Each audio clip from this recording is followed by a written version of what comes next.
Bonjour à toutes et à tous, bienvenue dans ce nouveau live qui parle de logiciels, notamment pour les entreprises et de productivité. C'est Baptiste, on se retrouve ce matin comme tous les vendredis matins, sauf quelques exceptions bien sûr, pour parler de l'actu, des logiciels, de la tech, un petit peu d'IA quand c'est nécessaire, sans trop être relou vis-à-vis de ces sujets-là. Et ce matin, malgré ma voix de canard et mon état assez lamentable, j'ai décidé de maintenir le live pour parler un petit peu du meilleur des outils, de l'IA dans nos outils du quotidien. Voilà un peu le programme aujourd'hui. J'ai fait une petite sélection depuis 10 mois de la sortie de ChatGPT. Ça fait seulement 10 mois, et oui, qu'on a découvert toutes et tous, commun des mortels, l'existence de l'intelligence artificielle, même si avant ça c'était une notion qu'on avait déjà entendue.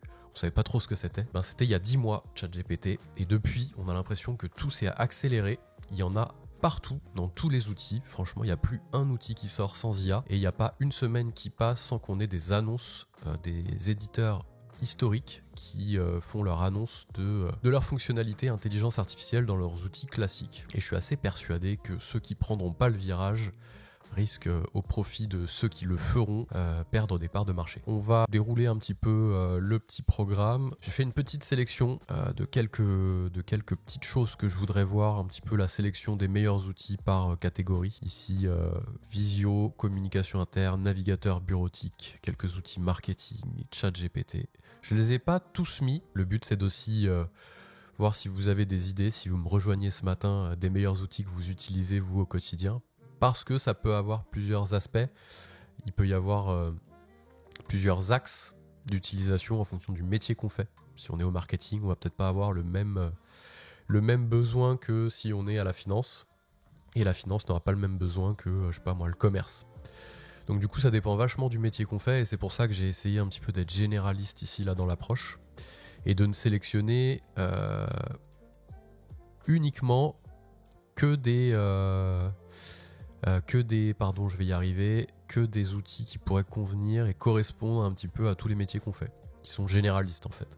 Alors, le navigateur, bon, il y a un petit peu de design, mais il faut pas être non plus designer. C'est du design que tout le monde pourrait utiliser. Voilà. Donc, on va commencer avec le début. Ce sont les deux outils que j'ai regroupés dans la catégorie visio communication interne. Et j'ai sélectionné en premier ce que je trouve dans mon utilisation. Et à mon avis, ça va correspondre à pas mal de monde. Vu qu'on fait tous beaucoup de visio dans la journée, j'ai nommé TLDV. On va l'ouvrir. Et c'est TLDV pour moi pas le plus bluffant. Et encore que ça fait un moment qu'ils sont dessus. Ils sont pas arrivés sur le tard sur on sort nos fonctionnalités IA après la bataille. Non, ils ont été quasiment tout de suite là-dessus. Et je trouve que c'est un usage qui s'y prête vachement bien. En fait, qu'est-ce que ça fait ? Je vais vous expliquer. Si vous ne connaissez pas TLDV, malgré le fait qu'on en a beaucoup parlé sur la chaîne YouTube, je mets le lien tout de suite. Hop, si ça sert à quelqu'un, voilà, lien de la chaîne YouTube. On parle un petit peu des découvertes des meilleurs outils tech, un peu de productivité aussi. Donc qu'est-ce qu'ils font eux en fait ? Ils s'intègrent directement à votre outil de visio. On le voit en haut, que ce soit Zoom pour le moment ou Google Meet. Il n'y a pas encore Teams, il n'y a pas encore... Qu'est-ce qu'on peut utiliser d'autre comme outil en visio ? Non, avec Teams, Meet et Zoom, on a déjà fait un bon tour. Mais il devrait pas tarder à arriver sur Teams, je pense.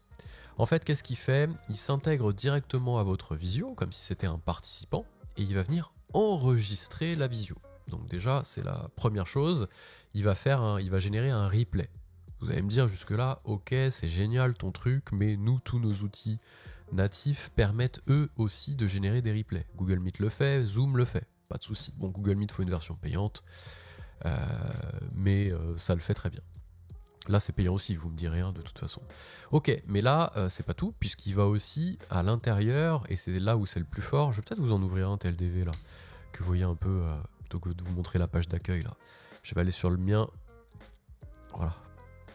Je vais prendre une visio que j'ai faite, même si j'en fais moins ces derniers temps, parce que je m'occupe quasi uniquement du marketing.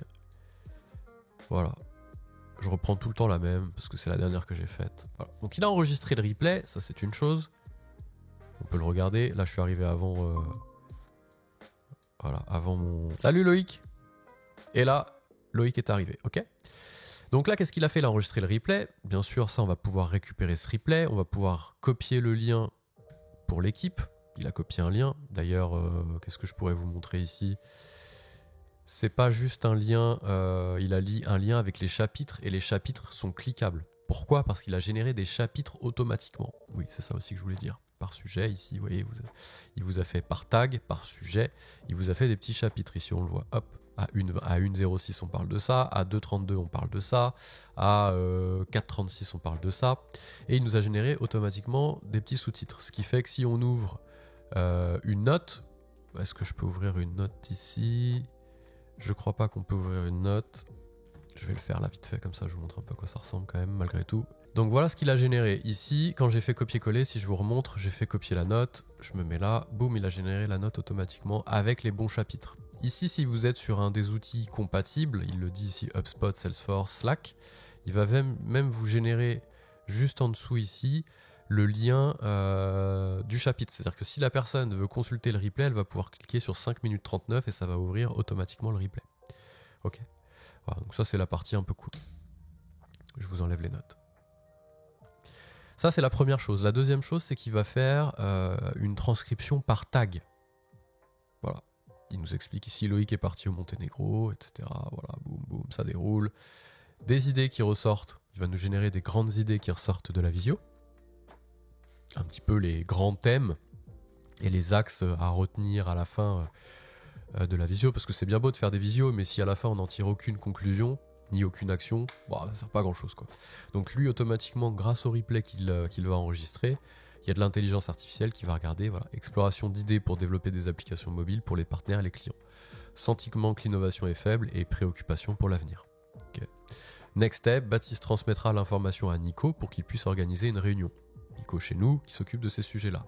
Développer des offres alternatives pour répondre aux besoins futurs. Si j'ai bien en tête la visio, c'est exactement ça qu'on s'était dit, en gros. Donc il nous a bien fait une synthèse automatique de ce qui ressort de la visio. Okay, il l'organise par sujet, non plus par chronologie. Là, c'est une chronologie sur laquelle on peut cliquer pour se mettre sur le passage qui va bien. Ça évite de se taper toute la visio. On peut l'organiser par sujet et par temps. C'est un peu la même chose que par tag. Non, par tag, pas tout à fait, parce qu'on a général information, IDs, next step. Là, par temps, c'est vraiment chronologique, brut de fonderie. Ok, ça, c'est la première chose. C'est déjà très solide. Pourquoi? Parce que les visios, on passe nos journées dessus, de plus en plus, dans pas mal de métiers. Si on est obligé de se retaper des comptes rendus pour mettre dans les CRM, concrètement, c'est galère. Là, il le fait tout seul. On copie-colle, et après, les gens ont accès au replay. Ok, bien sûr, c'est partagé. Les gens vont pouvoir venir regarder. Ça, c'est classique, un peu dans les outils collaboratifs. Il va générer des clips et des reels pour se baser un petit peu sur ce qu'on connaît d'Instagram et compagnie. Donc je vais pouvoir moi-même générer des clips sur des passages clés. C'est des tout petits bouts de vidéo pour éviter d'avoir des choses indigestes à regarder en entier. Là, il va générer des petits clips. Ça, c'est la deuxième chose, c'est assez cool aussi. Et la transcription, eh bien, il a transcrit de façon voilà, mot pour mot, lettre pour lettre, tout ce qu'on s'est dit. Et on va pouvoir également la traduire dans d'autres langues, voilà, pour pouvoir donner accès à des gens dans l'équipe qui ne seraient pas forcément francophones, puisque la visio a eu lieu en français. Donc c'est un outil hyper complet. Ce ne sont pas des choses qu'on n'aurait pas pu faire sans l'intelligence artificielle. Il y a peu de choses qu'on n'aurait pas pu faire sans l'intelligence artificielle, en fait. Mais c'est des choses qui ont été simplifiées. J'aime bien l'idée de se dire que pour donner quelque chose à faire à l'intelligence artificielle, il faut déjà savoir le faire nous-mêmes ou déjà l'avoir fait nous-mêmes. Je trouve que donner quelque chose à quelqu'un qu'on ne maîtrise pas déjà, c'est le meilleur moyen de se planter. Parce que déjà, on ne pourra pas vérifier si c'est bon. On ne comprendra rien ce qu'il fait. C'est voilà, comme le pilote automatique. On ne sait pas conduire, mais on fait confiance à la machine, quoi. Bon. Après, chacun fait ce qu'il veut. Si vous utilisez sur des tâches que vous ne maîtrisez pas, c'est un petit peu comme les apprentis ou les stagiaires. Si vous leur donnez des choses que vous ne savez pas faire vous-même, c'est pas terrible parce que vous ne pourrez pas les guider. Là, c'est pareil. L'IA, c'est un robot, il a besoin d'être guidé aussi. Petit café salvateur du vendredi matin. Dans mon état, c'est nécessaire. Ça, c'est le premier outil. Franchement, c'est une bombe. Je vous montre pas, bien sûr, les dossiers. On peut classer dans des dossiers. On peut rechercher de façon intelligente. Parle de Pipedrive. Par exemple, il va nous sortir normalement toutes les réunions qui parlent de Pipedrive. Il peut résumer les résultats, etc. Bon voilà. Tiens, si je tape Pipedrive, fais voir ce qu'il dit dans résumer les résultats. Recherche encapsulée. Il recherche les conversations. Il récupère les conversations pertinentes. Read the summary. Voilà. Pipedrive is powerful customer. Uniquement les réunions externes. Réunions que j'ai organisées qui parlent de Pipedrive. Donc il devrait quand même y en avoir quelques-unes, même si j'ai raccroché les gants, comme on dit. Il y en a quelques-unes que j'ai faites. Voilà. Donc, TLDV, premier outil, franchement très solide. Je vais le mettre en petit pour me souvenir qu'on en a parlé. Deuxième outil, c'est Loom. C'est un petit peu dans la même logique. Loom, il est très très très connu. C'est un outil qui permet de générer des petites vidéos sans se prendre la tête. Là, vous voyez la vidéo que je suis en train de faire. Bon, là, je suis en live, donc c'est un peu différent, mais je peux avoir un petit... je vais vous lancer Loom. Une petite fenêtre qui va s'ouvrir et qui va me permettre d'enregistrer update required. Ok, on va l'update lui. Update en live, voilà, c'est la vie. Quoi qu'il a pas l'air de vouloir marcher là, le Loom. Bon bref, Loom, ah oui, update, il faut que je mette à jour les informations de paiement. Ma carte bancaire a expiré en août, c'est un enfer. Je l'avais mis sur peut-être une trentaine de sites, j'exagère même pas. Je suis obligé de remettre une nouvelle carte.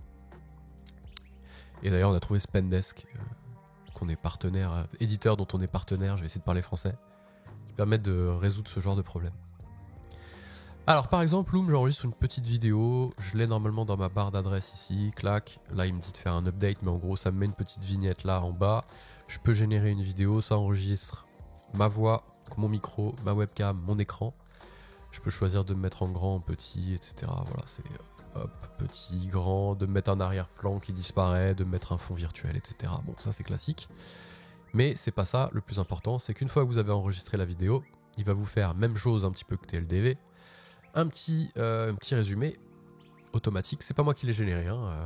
Là, j'ai fait une vidéo, tous les mois, je fais des stats marketing à destination de l'équipe pour qu'ils sachent un petit peu les performances de nos supports au niveau du market. Ça dure 4 minutes 40 si on met en accéléré x2. Hello Anto, Anto parle de web. Salut, ça va et toi? Bienvenue dans ce live. On fait un petit peu un tour des... Ouais, c'est ça, un tour, pardon, je suis malade. On fait le tour des outils... du meilleur de l'IA dans nos outils du quotidien. J'ai parlé de TLDV qui enregistre les visios, et là je parle de Loom, qu'on connaît bien, la fameuse petite vignette en bas à gauche qu'on voit un peu sur toutes les vidéos de présentation de SaaS. Et j'explique désormais qu'il fait un sommaire de la vidéo pour éviter de se la taper en entier, et qui fait aussi des chapitres. Si vous donnez ça à votre équipe, vous voyez ici, moi il y a 10 personnes de l'équipe qui l'ont regardé. Potentiellement déjà ils l'ont regardé en accéléré x2. Et c'est parti pour une nouvelle vidéo sur les stats marketing.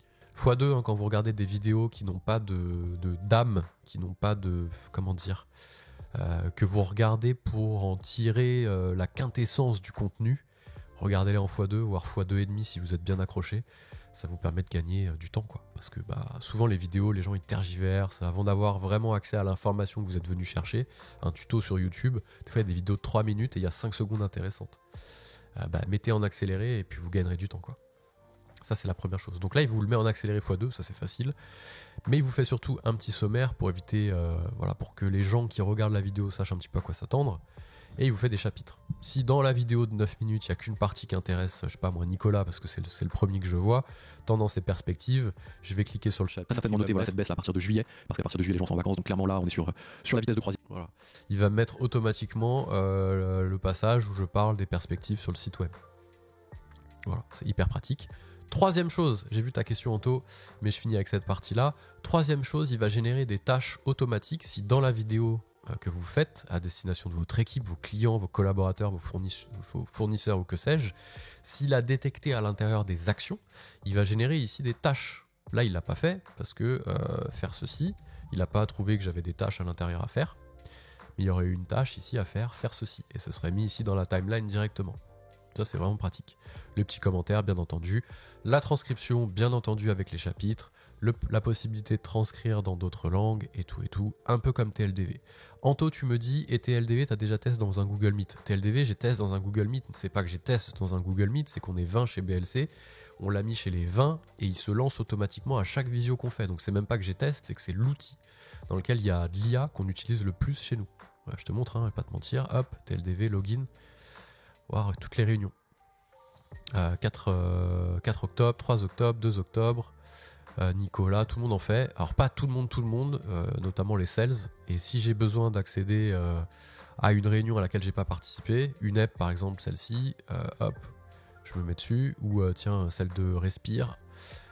On a en pourparler en ce moment avec Respire, bah voilà, hop, automatiquement j'ai tout le résumé.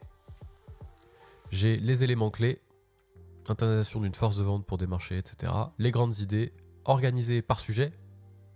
Voilà, donc il a fait ça, il a fait tout seul, hein, attention. Il a fait tout seul. Le résumé par tag, le résumé par sujet. Et après, par timeline, par temps. J'ai la transcription automatiquement aussi, hop, mot pour mot.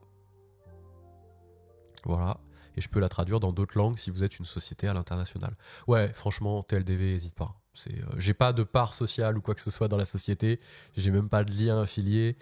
J'en parle juste parce que c'est un banger. C'est une dinguerie. C'est-à-dire qu'après, si tu copies le lien ici, tu le mets dans ton CRM, je sais pas ce que vous utilisez, il va te copier, il va te coller le lien directement avec les timestamps, donc les liens des passages. Ouais, si tu fais beaucoup de visio, honnêtement, c'est un no-brainer, il faut y aller, quoi. Voilà. Et Loom, c'est un peu pareil, ça a les mêmes fonctionnalités, sauf que c'est un usage différent. C'est pas pour les visios, c'est vraiment pour les vidéos qu'on voudrait nous enregistrer.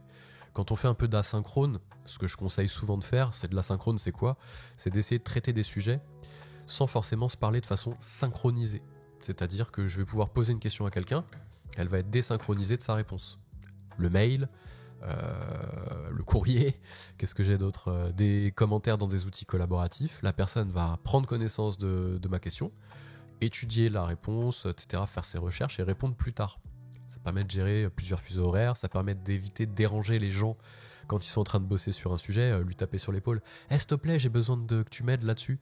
Ouais, mais en fait, je fais quelque chose là, tu vois. Donc là, la communication asynchrone, c'est bonheur absolu. Voilà. Loom, j'ai ma boss qui est fan de cet outil. Bah voilà, franchement, moi aussi, je suis fan de cet outil-là parce que, bah, typiquement, ça là, les stats marketing du mois d'août, je le disais, c'est quelque chose que je fais tous les mois, que je vais pas tarder à faire. D'ailleurs, maintenant, je le fais sur LinkedIn. Je le fais plus comme ça. Mais en gros, j'enregistrais une vidéo sur les performances marketing de la boîte et que je transmettais à l'équipe. 80% des gens auraient fait une visio pour ça, tu vois. On aurait organisé une visio avec les membres de la team en interne. Hello tout le monde, bienvenue dans cette réunion. Je vais vous présenter les chiffres marketing. Et les gens, ils auraient juste été là pour accueillir de l'information. Ils n'auraient pas forcément réagi. Donc tout ce qui n'a pas de communication dans les deux sens, bilatérale, je fais une vidéo. Après, les gens peuvent carrément réagir en commentaire. Tu vois, là, j'ai Yasmine qui m'avait mis un petit commentaire. Je ne le retrouve plus déjà. Activité, voilà, merci. Si elle a une question à poser, elle peut le poser sur la partie en question. Je me mets sur la timeline ici, hop. Maintenant, je pense que la bonne idée, c'est de publier plutôt en nom propre. C'est dur à dire. Et le Discord. Voilà. J'explique ici des choses sur Discord. Si je reçois la vidéo en tant que collaborateur, je vais pouvoir mettre un commentaire. Il va être tagué à partir de la minute sur laquelle je mets la question. Donc pareil, Loom, dinguerie. C'est l'équivalent des changements que l'on a connus dans le vocal pour les SMS. Ah ouais, bah c'est ça. C'est clairement ça, hein. C'est de l'asynchrone. C'est-à-dire qu'avant on appelait, maintenant on se fait des vocaux. Et du coup, ça laisse la possibilité aux gens d'écouter, mais pas de répondre tout de suite, parce que potentiellement elle est occupée. Bon, après, même si les vocaux, je suis un peu partagé là-dessus, ça c'est mon côté un peu...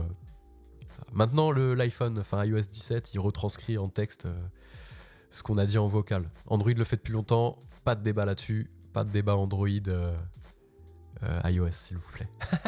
Mais ouais, clairement. Ça, c'est le deuxième outil dont je voulais parler. Tiens, je vais mettre le lien aussi de mes petites recherches. Je les mets en petit quand je les ai traités, les points, comme ça, je sais que je les ai traités. Hop. Et je vais mettre le lien de cette petite curation. Ça, c'est un... D'ailleurs, on va parler d'Arc. C'est le prochain point. Mais ça, c'est un ASL dans Arc. C'est comme une note, mais un peu sympa, parce que quand on copie-colle un lien, il se met directement de façon jolie. Pas de débat, tant que vous n'êtes pas pour iOS, pas de problème. Voilà, donc pas de débat. Tout court. Désolé pour ma voix de canard. Pas de parti pris, mais ouais, bon, c'est pas très grave l'outil, honnêtement. Les deux font à peu près la même chose. Après.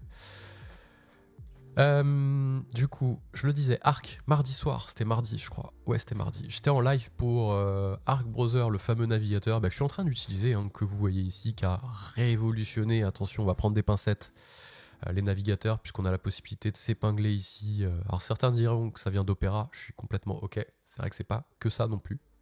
Mais on peut épingler des petits raccourcis ici. Moi, j'en ai mis 9, pardon. 3 x 3, 9, hein, c'est mieux. Et j'ai des favoris, et j'ai tout ce qui se passe en dessous, c'est les onglets jetables. Bon, ça, on va pas revenir dessus, j'ai déjà fait des vidéos là-dessus. Vidéos qui ont eu du succès parce que le navigateur est assez fou. Mardi soir, ils ont commencé à sortir leurs fonctionnalités liées à l'intelligence artificielle directement intégrée au navigateur. Donc si je regarde un petit peu ce qu'ils ont sorti, voilà, ça s'appelle ArcMax. J'ai déjà fait une vidéo là-dessus, elle est déjà sur la chaîne. Et en fait, j'ai plusieurs options. Donc la première, c'est Ask on Page. Donc en fait, je suis sur une page, n'importe laquelle. Tiens, je vais le faire ici. Tac, je suis sur un article de blog un peu long. Tiens, ouais, j'ai ça à lire. Encore, c'est pas tout à fait vrai, elle est assez courte. Mais cet article est assez long, j'ai pas envie de me taper tout le texte. Je fais pomme F, CTRL F, ce qu'on veut, peu importe.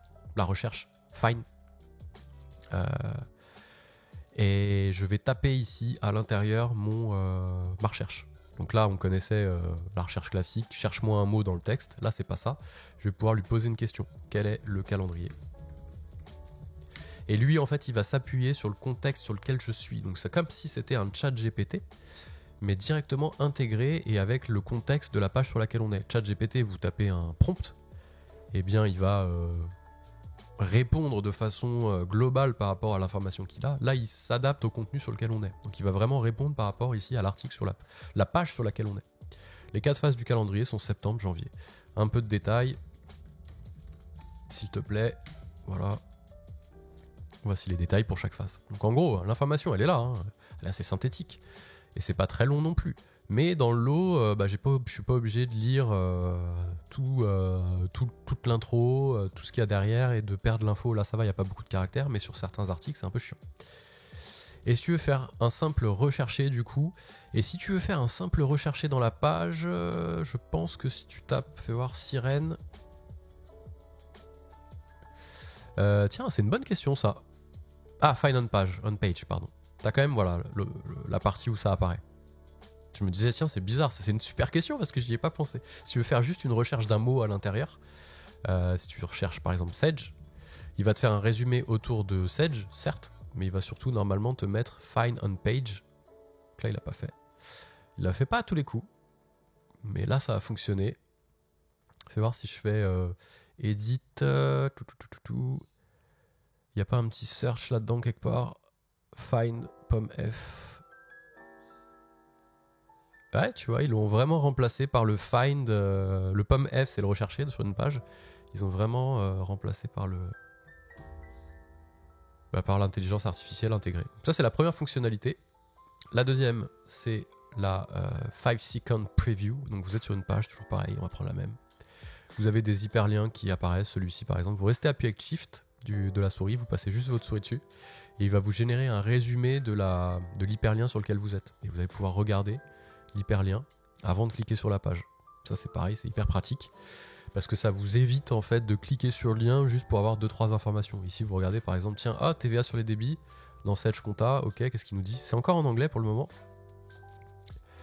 VAT on receipt and debit, VAT on receipt is due when payment is received. En fait, il explique en fait le contenu de la page en, je sais pas moi, une quinzaine de lignes maximum avec les grands points, les éléments de réglage et les informations importantes. Les éléments de réglage. Le contexte, j'imagine, l'information, le contexte et les points importants à retenir. Donc ça, c'est les 5 secondes de preview. Si vous êtes sur n'importe quel... voilà, hop. Tac. Vous restez juste appuyé avec Shift. Et ça vous évite de cliquer forcément sur... je crois que sur celui-ci, ça marche pas. Si, tutoriel sur les logiciels de gestion. Ouais. Bon, c'est encore en anglais. Je vais pas trop regarder dans les réglages si on pouvait le mettre en français. Mais c'est hyper pratique, franchement. Ça évite de cliquer sur un lien. Voilà, vous restez appuyé avec Shift. Je fais CTRL, ça peut pas marcher. Ça, c'est la deuxième fonctionnalité après la recherche intelligente. Ça évite le phishing aussi. Ouais, carrément. Ask ChatGPT en troisième position. Bah là, classique. Hein. Vous êtes n'importe où sur votre navigateur. Vous lancez. Il est où? Il est là. ChatGPT avec le raccourci G. Et là, vous tapez un prompt. Écris-moi une histoire pour dormir. Et ça vous ouvre votre ChatGPT à vous. Au début, je me suis dit, mais comment ils ont géré le fait que si je lance un prompt ChatGPT à l'intérieur de n'importe quel navigateur, comment il va faire le lien avec mon compte? Mais en fait, juste, il encapsule le texte et il le met dans le ChatGPT classique que vous connaissez, quoi. Et là, il m'a ouvert une nouvelle histoire pour dormir ici avec la petite histoire. Ok? N'importe où on est. Ensuite, qu'est-ce qu'il va faire? Ça, c'est pas mal parce que ça existe. Si on prend chaque fonctionnalité séparément, elles existaient déjà dans des outils. Le fait de le regrouper dans le navigateur, c'est assez ouf, je trouve. Ensuite, on a Tidy Tabs et Tidy Downloads. C'est les deux dernières fonctionnalités. Ça, je vais pas le tester. Enfin, si, je peux le tester. Il va renommer en fait automatiquement des onglets. Si je pose l'onglet là, il devrait le renommer. Voilà, statistiques marketing. Hop, vous avez vu, ça a dû apparaître à l'écran avec une petite animation style magie. Il a renommé mon onglet sur lequel j'étais, parce qu'il y a des onglets qui peuvent avoir des noms un peu n'importe quoi. Appli TLDV, là, hop. Dès lors que je le pose en raccourci, celui-ci n'a pas marché, tiens. Il le fait, et sur un téléchargement, je m'étais mis ici comme j'ai fait que la petite vidéo hier. Si je prends un truc que je télécharge, je sais pas, par exemple ça. Donc là, ça va, c'est assez clair, mais si je le télécharge, on va avoir une petite animation, hop, save, qui apparaît. Il va renommer le téléchargement avec un nom joli. Vous voyez ici, il raye le nom, il le remplace par un nom que lui a généré. Ça permet de maintenir un peu un navigateur propre au quotidien dans la journée. Et que ça soit pas le bordel en fait. Que ça soit pas le bordel sur le nom des onglets et le nom des téléchargements. Donc ça c'est Arc au quotidien, pareil, j'ai pas d'action chez Arc, j'en parle juste comme bon conseil. La musique pas trop forte. J'arrive pas bien à la régler à chaque fois. Ça c'est le deuxième outil. Donc le troisième, pardon, on a vu TLDV, Loom. Merci App. Pourquoi je parle de Merci App alors qu'il n'y avait pas d'intelligence artificielle? Non, c'est très bien, parfait. Merci Anto. En fait, je parle de Merci App qui n'avait pas d'intelligence artificielle. Ou alors on ne pouvait pas vraiment appeler ça de l'intelligence artificielle, mais les correcteurs d'orthographe fatalement font un peu de deep learning. Eh bien, ils ont sorti une fonctionnalité là récemment. Si vous ne connaissez pas Merci App, c'est un correcteur d'orthographe, franchement, de façon objective, le meilleur correcteur d'orthographe parce qu'il s'intègre directement au navigateur. Il est vraiment partout. Et ils ont sorti derrière la solution d'aide à la rédaction de nouvelle génération. Si c'est pas votre fort, si c'est pas notre fort la rédaction, eh bien il va nous aider à changer un peu les tournures de phrases. Il va nous aider à changer la syntaxe, une bonne éloquence. Voilà, ça permet en fait là ça permet de valoriser certainement un abonnement supplémentaire aussi, il faut le dire. Toutes les fonctionnalités d'intelligence artificielle dans les outils vont permettre au SaaS de vendre des versions premium. Et ça en fait, les fautes d'orthographe franchement, ou les fautes d'inattention ne serait-ce. J'estime pas que je fais beaucoup de fautes, mais des fois je fais des fautes d'inattention, des fautes bêtes, je relis pas toujours. Bah là en fait il va corriger automatiquement, ça c'était déjà le cas, mais ils vont surtout, voilà. Ils ont fait beaucoup d'erreurs, il y en a qui ont déjà terminé, c'est pas joli. Il y en a certains, tournure perfectible, le mot juste, contrôle des registres de langue, elle s'est amourachée de lui, elle s'est éprise. C'est vrai qu'amouracher, c'est pas fou. Prédire à l'avance, prédire assez tôt. Donc il fait des détections, il détecte les pléonasmes, contrôle des registres de langue, etc. Donc c'est dispo dans tous les outils dans lesquels on est. Il reformule avec un petit bouton magie. Donc ça c'est vraiment pas mal.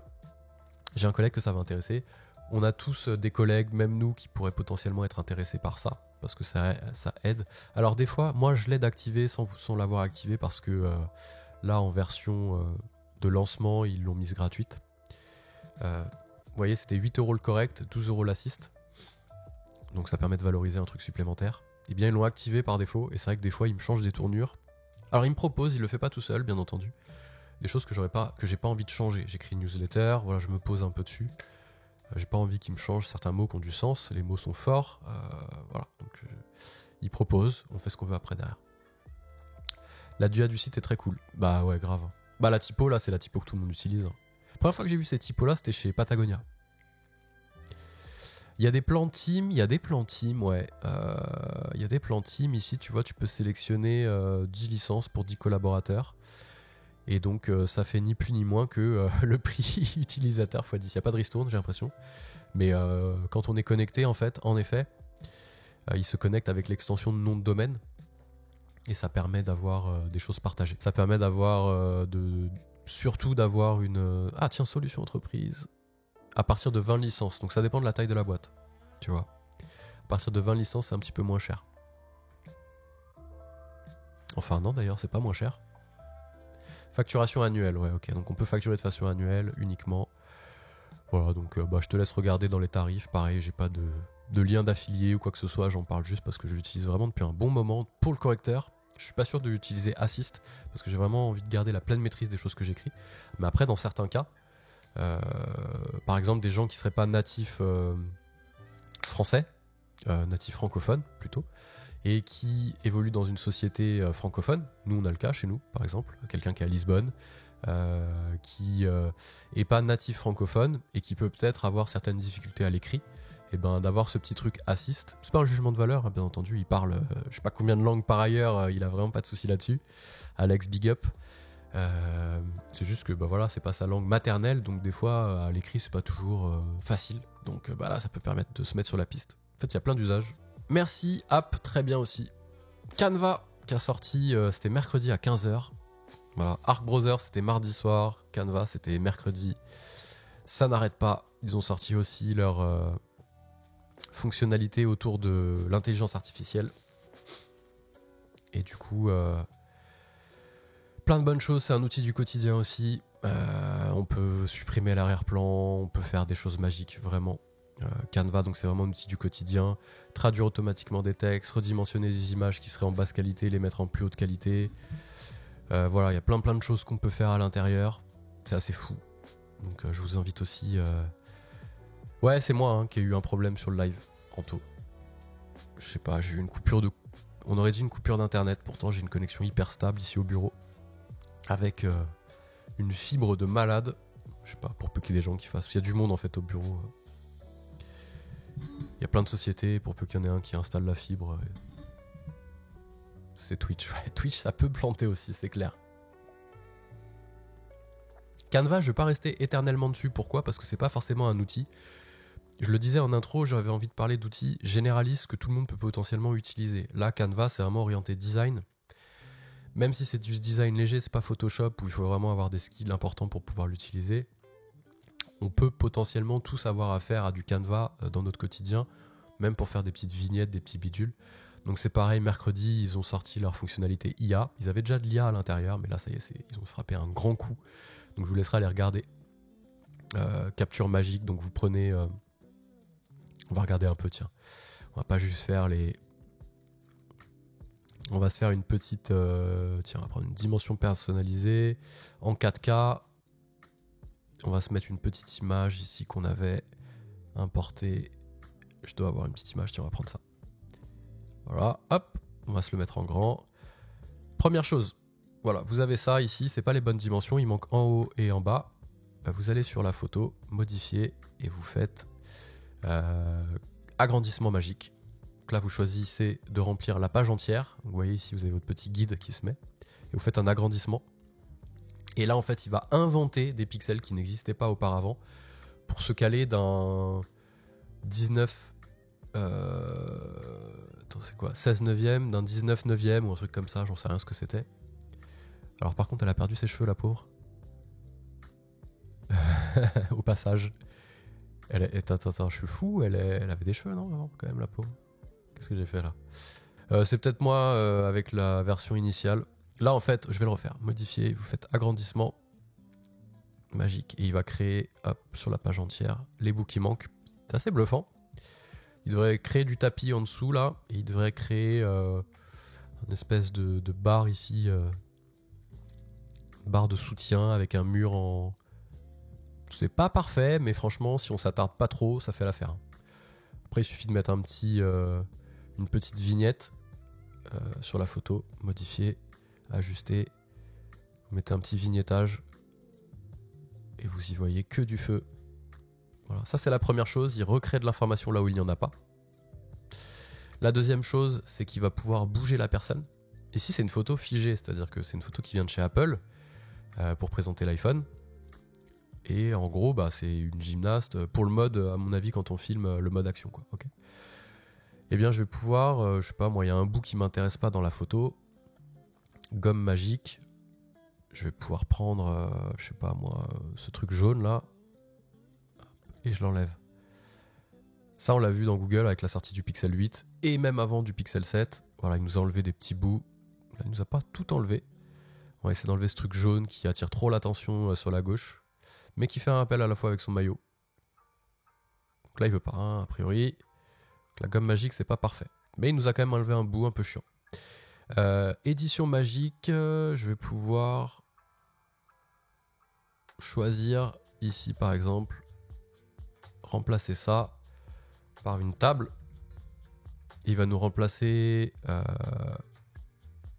cheval, je crois que ça s'appelle comme ça, cheval d'arçon, un truc comme ça, par une table. Bon, là, il fait n'importe quoi, hein, concrètement. Voilà, il nous a mis des petits nœuds. Bon. C'est pas parfait, on peut générer des nouveaux résultats. C'est un peu comme Midjourney, si vous connaissiez. On a Midjourney à l'intérieur de Canva, en fait. On va le faire juste pour la blague. Bon, après, je l'ai pas aidé. Hein. D'ailleurs, le tapis, ici, il est parti en vrille. Mais ce que j'aime bien, c'est capture magique. C'est-à-dire qu'il va nous capturer ici, de façon magique, le sujet. Et on va pouvoir la bouger, voilà, dans l'image. Ça c'est bluffant. Pourquoi ? Parce que de base, elle est comme ça. J'en ai parlé mercredi dans le live Canva. De base, elle est comme ça. La jeune fille, la jeune gymnaste. Ok. La détourer de son arrière-plan, c'est facile. Ça existait déjà, il n'y a pas de souci. Mais la bouger dans l'image, c'est plus dur. Pourquoi ? Parce que si elle est là en premier plan, qu'on prend la photo, ce qu'il y a derrière elle, l'appareil photo, il ne le voit pas. Il est obligé de l'inventer. Donc là, il a recréé des pixels derrière elle avant de nous laisser la possibilité de la bouger. Et ça, c'est très bien parce que si on a une vignette, hop, comme ça, donc là, faut pas la mettre trop grand, sinon il y a un problème de perspective, et que je fais une vignette, moi, pour YouTube ou Instagram, j'en sais rien, que je veux mettre un titre, bah, si elle est en plein milieu, c'est pas facile de mettre un titre, tout en gardant les lignes ici de... les guides, qui évitent les fonds perdus, je crois que ça s'appelle quand on fait de l'impression. Après, c'est moins vrai en digital, mais en général, il faut éviter de mettre des titres qui dépassent ici les fonds perdus, parce que c'est là où ils foutent les boutons sur les... Alors ça a deux choses. C'est en impression, si on coupe et qu'on coupe pas au millimètre, bah vous avez un bout du texte qui peut être coupé, même si en général on essaie d'être précis. Ça c'est la première chose, c'est pour ça qu'ils mettent des fonds perdus, si je dis pas de bêtises. Et en digital, vous avez vos applis qui vont mettre des boutons d'appel à l'action, les boutons partager, les boutons commenter et tout, qui peuvent apparaître sur les images de preview. Il faut éviter de mettre des choses ici. D'ailleurs, vous voyez ici, à l'œil, c'est bizarre. À partir de là, c'est mieux. Ça change tout. Donc on peut bouger la personne. Donc ça, c'est l'IA directement dans Canva. Pareil, hein, dinguerie, infini. Moi, j'ai des exemples comme ça où je me prends tout seul, parce que je suis tout seul au bureau à Marseille, où je me prends tout seul en vignette. Je vais vous montrer ici, hop, celle-ci. Ah bon, elle est aux bonnes dimensions, donc ça va, j'ai pas besoin de rajouter des pixels. Mais là, je suis en plein milieu, si je veux mettre un titre, je fais comment ? Ça, c'est ma vignette de YouTube, imaginons. Mettre le titre en plein milieu ici, ou sur le côté, mais ça va dépasser sur ma tronche. Bah, je vais me mettre un petit... modifier la photo, capture magique, qui va me détourer, et hop là, je peux me mettre sur le côté. Donc là, par contre, je sais pas ce qu'il a mis, mais ça fait l'affaire. Pour du web, ça fait l'affaire. Pour du print, c'est dégueulasse. Mais voilà. Là, honnêtement, moi, je suis OK. Hein. Hop. J'ai une vignette, quoi. Franchement, ça le fait. Bon, après, ça concerne pas tout le monde, Canva. C'est vraiment pour ceux qui ont attrait au design dans leur quotidien. Mais du coup, ça marche. Alors ça c'est pareil. Tout le monde va pas en avoir besoin. Souvent, les créateurs de contenu. Je viens de découvrir une vidéo. J'ai fait une vidéo là-dessus. On va la regarder ensemble. En fait, c'est une Agen. On a beaucoup entendu parler. J'ai vu un post sur Twitter d'un nouvel outil. Je vous montre. Alors, en gros, J'enregistre une vidéo en français. de découvrir le logiciel Là. Agen Là. que j'ai vu sur Twitter. Et grâce à ce logiciel, on peut faire une... Voilà, j'ai enregistré ça. J'enregistre cette vidéo en français et je vais lui demander de me la traduire dans une autre langue. Mais attention, il n'y a pas juste me traduire le texte, ça c'est facile. Il va me traduire la voix avec le timbre de voix, plus ou moins, et il va me bouger les lèvres de la nouvelle langue. Parce que si on fait une traduction, on a l'impression de regarder Les Feux de l'amour, avec des gens qui bougent les lèvres n'importe comment, et une voix off qui aurait été mise par-dessus. J'ai pas forcément fait exprès de parler le timbre de voix, même si c'est pas parfait, on peut imaginer que c'est le tout début. La version anglaise. So basically, I just discovered the software agent that I saw on Twitter. Alors, c'est pas parfait, parce que c'est pas mon timbre de voix, j'ai demandé un accent américain. On peut désormais demander un accent français. Le franglais, le fameux Hello, I'm Baptiste, coupé au couteau, quoi. Ce qui est plus réaliste d'ailleurs. Thanks to this software, we can do a translation. Sorry. Il bouge les lèvres, le timbre de voix est plus ou moins le bon. D'ailleurs, on va voir qu'il rajoute un masque par-dessus. I'm gonna speak in French. I'm not gonna pretend I knew how to Quand speak je bouge avec le micro, otherwise I wouldn't use this kind of tool. je vais me gratter un moment. Bah, c'est Bon, une dinguerie, voilà. hein. Agen. C'est juste, ça, c'est pas vraiment un outil du quotidien, c'est juste pour moi ce qui est le plus flagrant en termes d'avancée en 10 mois de l'intelligence artificielle. On arrive à faire ce genre de choses au bout de 10 mois. C'est tout ce que je voulais dire.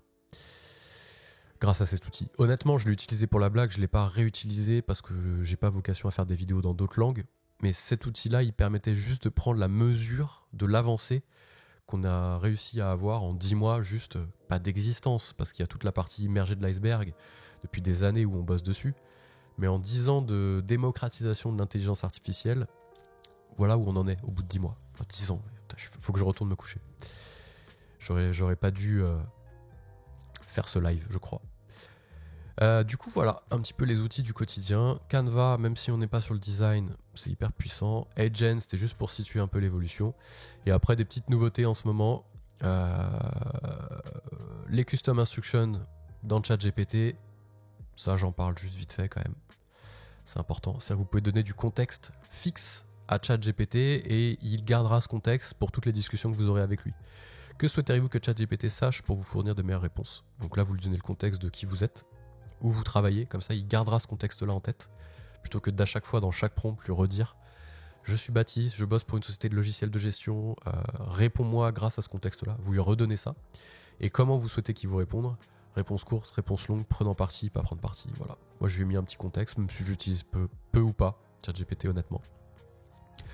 J'utilise beaucoup l'intelligence artificielle dans les outils justement. C'est ça l'amalgame, c'est de se dire on entend moins parler de ChatGPT, l'intelligence artificielle c'était un effet de mode.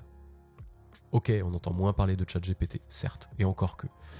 Mais c'est pas parce qu'on entend moins parler que ça disparaît en fait. Tous les outils en ce moment intègrent de l'intelligence artificielle. HubSpot dans son CRM, Pennylane dans sa comptabilité va certainement sortir des choses. On en voit fleurir partout. Canva mercredi, Arc Browser mardi soir, Pipedrive va sortir, pour parler un peu des outils dans lesquels je travaille. Pipedrive va sortir dans l'année des trucs d'intelligence artificielle. Chaque module historique, chaque logiciel historique va sortir ses petites fonctionnalités IA. Donc on n'y échappera pas. Et c'est pas parce qu'on entend moins parler de ChatGPT que l'intelligence artificielle disparaît. Non, au contraire. Et quand on voit ce qu'on arrive à faire au bout de 10 mois, c'était pour ça aussi que je voulais mettre ce petit exemple-là ce matin-là, d'Agen, qui traduit en changeant la voix et tout, c'est une dinguerie. C'est juste pour situer dans le temps où est-ce qu'on en est, au bout de 10 mois. Et donc là, on devrait voir apparaître, à mon avis, une révolution, puisque désormais, ChatGPT va pouvoir voir, écouter et parler. 3 choses. Avant, il pouvait écrire, répondre à l'écrit. C'était un contexte, ok. Vous lui parliez, etc. Là, désormais, il va pouvoir entendre ce que vous lui dites, parler, vous répondre en parlant, et il va pouvoir aussi voir. Donc, les limites qu'on avait avec ChatGPT, c'est que quand on voulait lui demander un prompt, souvent quand on parle avec des collègues, je sais pas, je vais prendre l'exemple d'un dev, tiens, d'un développeur, d'un codeur. Moi je suis pas codeur, j'ai des collègues qui codent au bureau. Si je veux leur expliquer par exemple, ça m'arrive peu parce que j'ai pas ce genre de relation, mais imaginons, si je devais leur donner des specs pour un dev, bah, je leur expliquerais certes un petit peu les specs à l'écrit, c'est le plus efficace, à l'oral aussi, parce qu'on peut mettre du contexte, etc. On peut apporter des choses en plus, et je leur montrerai des exemples. Si je dois leur faire un tableau de bord, bah, je leur montrerai un exemple de tableau de bord. Un mood board peut-être aussi, si c'est du front, pour leur donner un peu la typo, les couleurs. Si on veut donner à ChatGPT la même chose, bah, il ne peut pas avoir les exemples, il ne peut pas écouter l'intonation de notre voix. C'est ce qui lui manquait pour être aussi précis. Là, désormais, je ne sais pas si c'est sorti ou si ça va sortir, mais ça va être une sacrée révolution. Parce que si ChatGPT peut le faire, c'est-à-dire que l'API OpenAI peut le faire aussi. Donc à partir de là, ça va révolutionner pas mal de choses. On va pouvoir lui donner des images, il va pouvoir nous parler, donc devenir un assistant aussi. Il va pouvoir s'intégrer à des assistants vocaux. Pourquoi Siri est aussi claqué là en ce moment? Enfin, il y a un décalage incroyable si vous utilisez Siri ou même Hey Google là. Alors c'est pas vrai parce que depuis Pixel 8 d'hier, ils ont intégré Bard à l'intérieur de l'assistant vocal, donc ça va changer. Mais si vous utilisez Siri versus ChatGPT, il y a un écart. Siri, je lui demande d'éteindre mes lumières, il y arrive une fois sur deux. Si je lui demande un peu plus, c'est mort. Le truc, il dit je ne comprends pas ce que vous me dites. Donc il est nul, quoi, en gros. Alors versus ChatGPT qui fait des dingueries à côté. Mais il va continuer à avoir un quart parce qu'Apple est en retard en fait sur l'intelligence artificielle et ils prendront pas le parti ni le risque d'intégrer du ChatGPT ou de l'OpenAI à l'intérieur de leur Siri. Bard, ça va aller un peu plus loin parce qu'ils en ont. D'ailleurs, c'est pour ça qu'on n'a pas d'intelligence artificielle dans Chrome, dans Safari ou dans Mozilla. Parce que si on est un petit peu dans Microsoft là, je sais plus, Bing il s'appelle, parce que ils sont pieds et poings liés, ils sont maqués avec ChatGPT, mais on n'en a pas dans Chrome pour le moment. Parce que Bard n'est pas au point. Et on n'a pas dans Safari parce que Apple a pris du retard sur l'intelligence artificielle. Ce qu'on croit en tout cas, ils ont peut-être des choses dans les cartons. Enfin voilà, petit point d'étape de l'intelligence artificielle au bout de 10 mois, non pas d'existence, soyons clairs, parce que ça existait depuis bien longtemps avant. Beaucoup de R&D pour ce genre d'outils, même si nous on pense que c'est sorti il y a 10 mois. C'est devenu connu il y a 10 mois, grâce à ChatGPT, qui est sorti le 30 novembre, si je dis pas de bêtises. Donc là c'est à peu près ça, un peu plus de 10 mois. 10 mois et une semaine on va dire. Le chemin parcouru. Pour moi, le plus flagrant, c'est ça. Je trouve le plus révolutionnaire, c'est ça. Traduit en bougeant les lèvres et tout. Donc, petit aparté, vous faites quoi chez BLC? Je crois que tu me l'avais déjà dit, mais je veux bien un rappel. Et ben, c'est le petit hashtag ad avant de couper le live. Chez BLC, en fait, on est une société de prestation de services qui accompagnons les entreprises pour les aider à déployer et optimiser leurs outils de gestion. Donc, en gros, on vend des logiciels de gestion, CRM, outils de comptabilité, outils de facturation, à des entreprises uniquement, pas à des particuliers. En même temps, pour faire des factures pour un particulier, bref.